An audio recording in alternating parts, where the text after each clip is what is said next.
I sort of felt that God was sort of pushing me in this direction about the time we got married in 2003.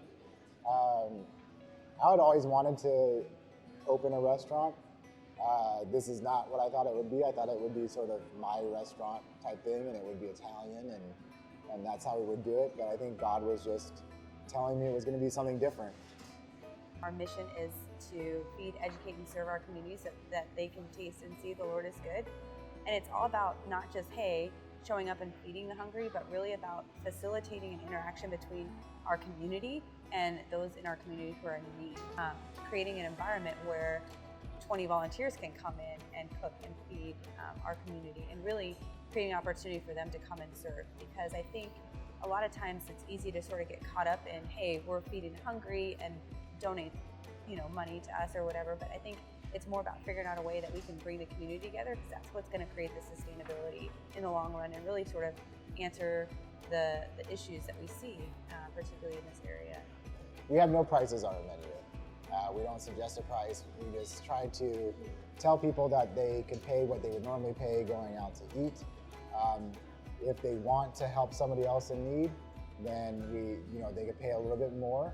And if they are someone that's in need, we just ask that they pay what they're able to pay for their meal. It's pretty much that simple. If you're someone who isn't in need today, you can come in and eat and pay what you normally pay and help give back to the community. And if you're someone that is in need, you just pay whatever you can afford, even if that's nothing. Even if you can't afford anything, that's totally fine. You could give back by volunteering. There's a lot of ways that people participate. There's this whole principle of making sure that you give thanks before receiving something. Like everything in the natural, I think you receive something and then you give thanks. And it felt like the way God does sometimes it's a little bit backwards. And I think for us, and it was sort of a blessing that it tied in with Thanksgiving, and so that seemed to make a lot of sense in going into our South Pole business. I think it went pretty well. I know, we didn't have a lot of time to advertise it and stuff like that because we were, pushing it so close to when we got our final inspection and health permit and all that kind of stuff. And we were holding off advertising until we made sure we had everything.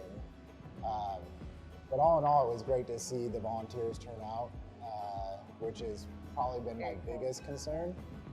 And part of the biggest wins, I think, of today was to see how that happened. The hardest part for me was the build out. I mean, just the flat out time that the build out took. This was sort of a vision that I had, and it's a very passionate thing for me. So I just wanted to cook, and so the different delays that we've had and the different hiccups that we've had that sort of pushed back that date has just, I think, for me, been the hardest thing to kind of work through, just because, I've been waiting for this day for so long, I'm tearing up a little bit because it was, I don't know. For me, it was the beginning.